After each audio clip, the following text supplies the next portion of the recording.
No era la primera vez que trabajaba en el turno nocturno del 911.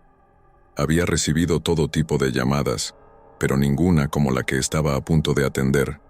Eran las 2 de la madrugada cuando el teléfono sonó.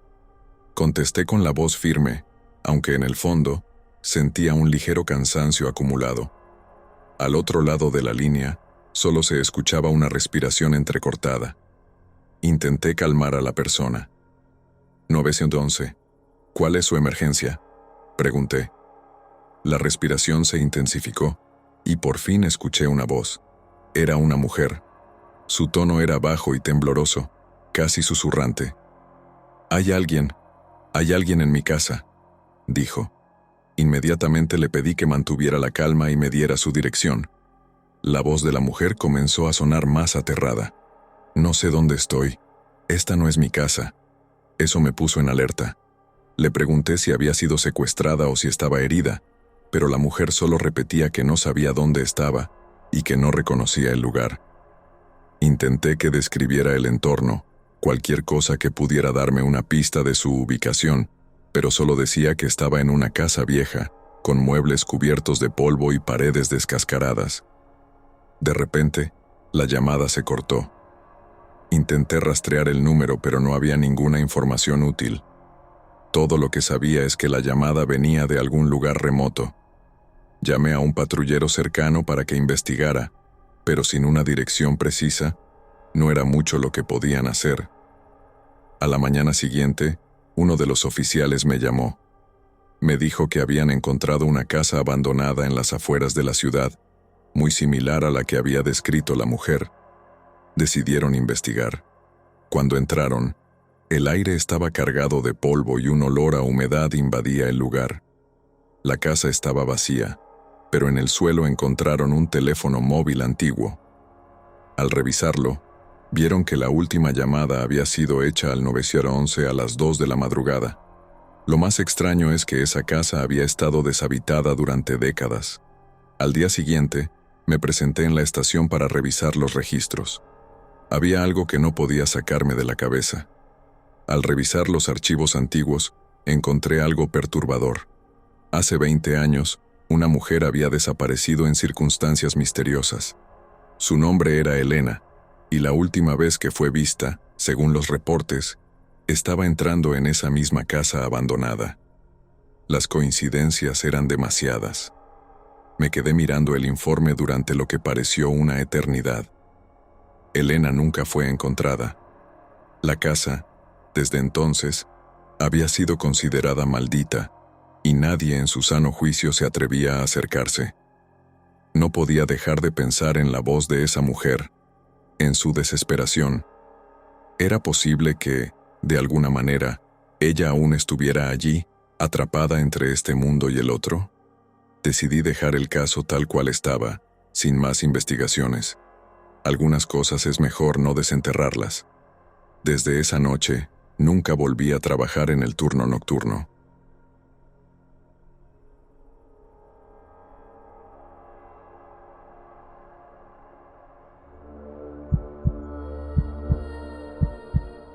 Era una noche tranquila en la central del 911.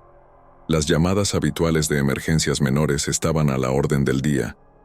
Pero entonces, recibí una llamada que, hasta hoy, no puedo olvidar. Al responder, escuché la voz de un niño, llorando suavemente. No podía tener más de 6 o 7 años. Intenté calmarlo, como siempre hacía con los niños que llamaban asustados. 911, ¿cuál es tu emergencia?, le pregunté con tono suave. Estoy solo, dijo entre sollozos. Mi mamá no se despierta. El corazón me dio un vuelco. Le pregunté su nombre y su dirección. El niño respondió con voz temblorosa. Me llamo Tommy. Vivo en la calle Maple, número 12. Tomé nota rápidamente y le dije que la ayuda estaba en camino. Mientras esperaba que llegaran los oficiales, intenté mantener al niño hablando. Tommy, ¿puedes decirme qué pasó? ¿Por qué tu mamá no se despierta? Hubo un largo silencio. Luego, con un tono bajo y aterradoramente frío, Tommy susurró. ¿Hay alguien en la casa? Sentí un escalofrío recorrerme la espalda. Le pedí que se escondiera y que no hiciera ruido. El niño no respondió. La línea quedó en silencio durante lo que pareció una eternidad. Podía escuchar mi propia respiración, esperando algún sonido que me indicara que Tommy estaba bien. Finalmente, escuché pasos en la línea. Eran lentos, pesados, como si alguien estuviera caminando lentamente hacia donde estaba Tommy. Intenté hablarle, decirle que los policías estaban en camino, pero él no respondió. Solo escuchaba esos pasos.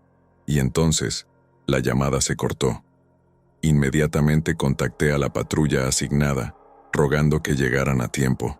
Cuando los oficiales llegaron a la dirección indicada, me informaron que la puerta estaba entreabierta.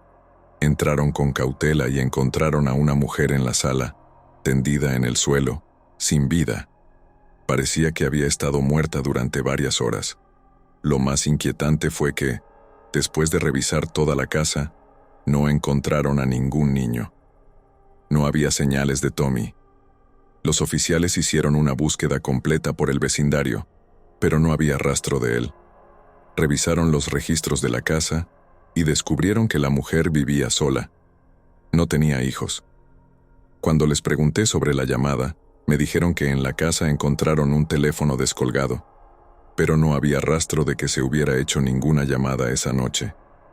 Revisamos el historial de llamadas, y aunque mi consola mostraba que la llamada había sido recibida, no había ningún registro en el sistema de Tommy o de la dirección que había dado. Hasta el día de hoy no sé quién era ese niño, o si realmente existió, pero la voz de Tommy, sus susurros y esos pasos aún resuenan en mi cabeza. No he podido olvidar esa noche, y siempre me pregunto si Tommy, donde quiera que esté, sigue esperando que alguien lo encuentre.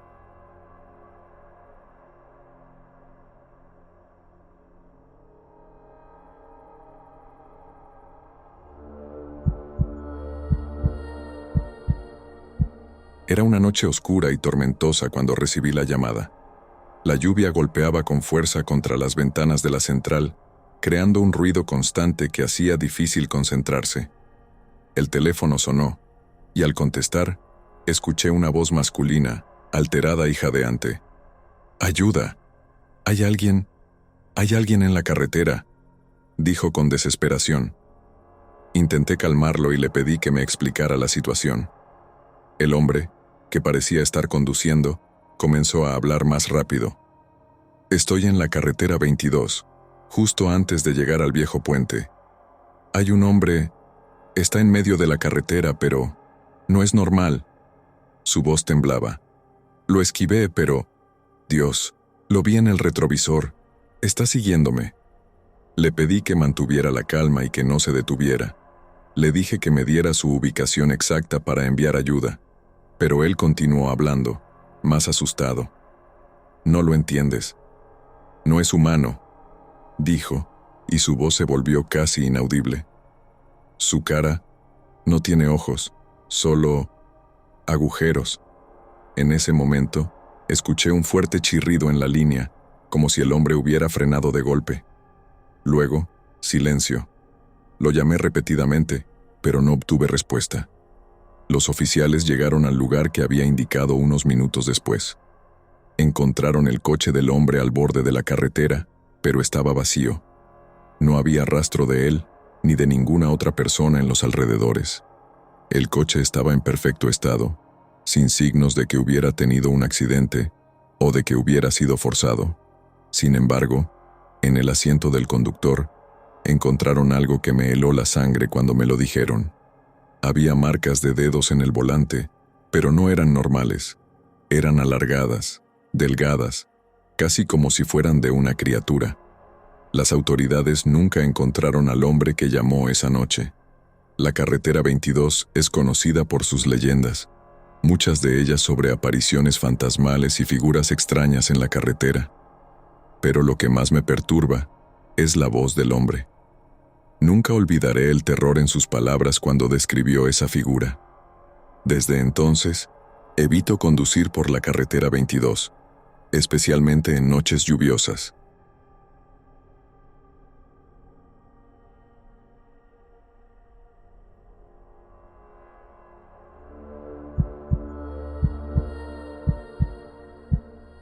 Era una noche como cualquier otra en la central del 911, hasta que recibí una llamada de lo más extraña. Al principio, solo escuchaba un ruido estático, como si la señal estuviera mala. Pensé que podría ser una llamada accidental, pero entonces escuché un susurro, bajo y apenas audible. «Ayuda», dijo una voz femenina. Inmediatamente, intenté establecer una mejor comunicación, pero la estática persistía. Le pedí a la persona que hablara más fuerte y que me diera su ubicación. La voz respondió, esta vez con más claridad. «Estoy atrapada. No puedo salir. Hace frío». Algo en su tono me hizo sentir un escalofrío. Parecía desesperada, pero también había algo más, como si estuviera resignada a su destino. Le pregunté dónde estaba, pero lo único que dijo fue, «Bajo tierra. No hay luz». Intenté obtener más información, pero la línea comenzó a fallar nuevamente. Se escuchaban crujidos, como si la llamada estuviera siendo interferida. La voz volvió a susurrar casi inaudible. «Vienen por mí. No puedo esconderme». Y luego, la llamada se cortó.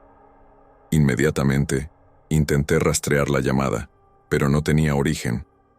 Revisé el registro, y aunque había una entrada para la llamada, no había número ni ubicación asignados. Era como si la llamada nunca hubiera existido. Le conté a mis compañeros, pero todos pensaron que había sido una broma o algún fallo en el sistema. Sin embargo, algo en mi interior me decía que esa llamada era real, que esa mujer realmente estaba en peligro. Durante las semanas siguientes, no pude dejar de pensar en esa voz. Cada vez que recibía una nueva llamada, esperaba volver a escuchar ese susurro, pero nunca ocurrió. Unos meses después, durante una limpieza en los archivos, encontré algo que me dejó sin aliento. Un informe antiguo, de hace más de 10 años, hablaba de una mujer que había desaparecido mientras exploraba unas viejas catacumbas abandonadas en las afueras de la ciudad. Según el informe, su última llamada fue al 911, y aunque la línea fue rastreada, nunca pudieron encontrarla. Lo más aterrador es que las palabras de esa llamada eran casi idénticas a las que yo había escuchado. «Bajo tierra. No hay luz». Desde entonces, he evitado las noches en la central del 911. Cada vez que pienso en esa voz, no puedo evitar sentir que de alguna manera ella sigue atrapada, esperando que alguien la rescate. Pero sé que, aunque lo intentemos, nunca la encontraremos.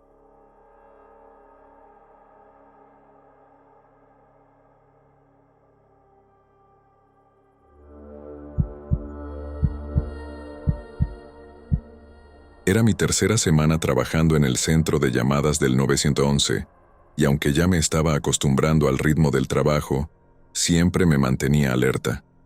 Sabía que, en cualquier momento, podría recibir una llamada que cambiaría todo. Nunca imaginé que llegaría una tan extraña a las 2:22 de la madrugada. El reloj en la pared marcaba exactamente esa hora cuando la llamada entró. Miré la pantalla y vi que el número era desconocido. Al contestar, al principio solo escuché silencio, seguido por un zumbido agudo como interferencia estática. Pero luego, una voz clara y distante se hizo presente. «Hola, necesito ayuda». Era una voz masculina, tranquila, pero con una extraña resonancia. «911, ¿cuál es su emergencia?», pregunté manteniendo la calma. «Estoy atrapado en la carretera del tiempo», respondió. Fruncí el ceño, pensando que se trataba de una broma o de alguien que estaba bajo la influencia de alguna sustancia. Decidí seguirle el juego para ver a dónde llegaba. «¿Puede darme su ubicación?», pregunté anotando cualquier detalle. «No puedo. Ya no sé dónde estoy. El tiempo aquí no es como en su mundo.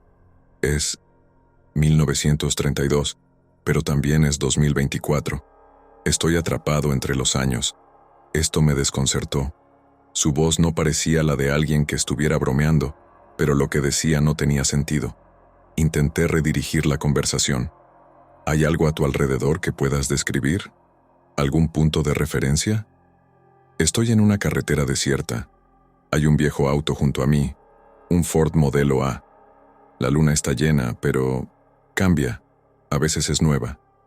Todo se mueve lento, como si el tiempo se estirara y se encogiera. Sentí un escalofrío al escuchar su descripción. Estaba claro que algo no estaba bien, pero no podía colgar. No todavía. ¿Cuál es tu nombre?, le pregunté. Me llamo... Hizo una pausa. No lo recuerdo. No estoy seguro de quién soy, ni de cómo llegué aquí. Todo es... borroso. El silencio se apoderó de la línea por un momento. Luego, la voz continuó, más débil. He visto a otros, atrapados como yo. Gente de diferentes épocas. Algunos en ropa de los años 50, otros con tecnología moderna. Todos estamos perdidos en esta carretera, sin fin. ¿Qué ves ahora?, le pregunté, intentando mantenerlo hablando. Luces. Veo luces al final de la carretera, pero cada vez que intento llegar a ellas se alejan. He estado caminando durante horas, o quizás sean años. El tiempo aquí no es lineal. En ese momento, la línea comenzó a crujir. La señal parecía estar fallando. Ayúdame, por favor, necesito... La voz se fue apagando. Espera, ¿a qué luces te refieres?, le grité, intentando mantener la conexión, pero todo lo que escuché fue estática. La llamada se cortó abruptamente. Intenté rastrear el número, pero como en las otras historias no hubo suerte. Sin embargo, algo me inquietaba profundamente. Al día siguiente, decidí investigar más. Fui a la biblioteca local, buscando alguna pista sobre la carretera del tiempo. Después de varias horas de búsqueda, encontré un artículo antiguo, de 1932, que hablaba sobre un accidente extraño. Un hombre había desaparecido en una carretera secundaria, y lo único que encontraron fue su coche, un Ford modelo A, abandonado al borde de la carretera. Lo más extraño es que en el informe se mencionaba que la luna había cambiado de fase esa noche, algo que los testigos consideraron un mal augurio. La desaparición nunca fue resuelta, y con el tiempo, la historia fue olvidada, convirtiéndose en una leyenda local sobre una carretera que atrapaba a los viajeros en el tiempo.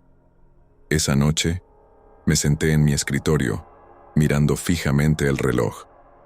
Eran las 2:21. Esperé con el corazón acelerado a que el reloj marcara las 2:22, pero esta vez, el teléfono no sonó. En su lugar, el silencio se volvió ensordecedor, y por un momento, sentí como si el tiempo se hubiera detenido. Desde entonces, cada vez que el reloj marca las 2:22, no puedo evitar mirar el teléfono, esperando esa llamada de nuevo. Quizás, algún día, la carretera del tiempo vuelva a cruzarse con la mía, y si lo hace, me pregunto si estaré preparado para responder.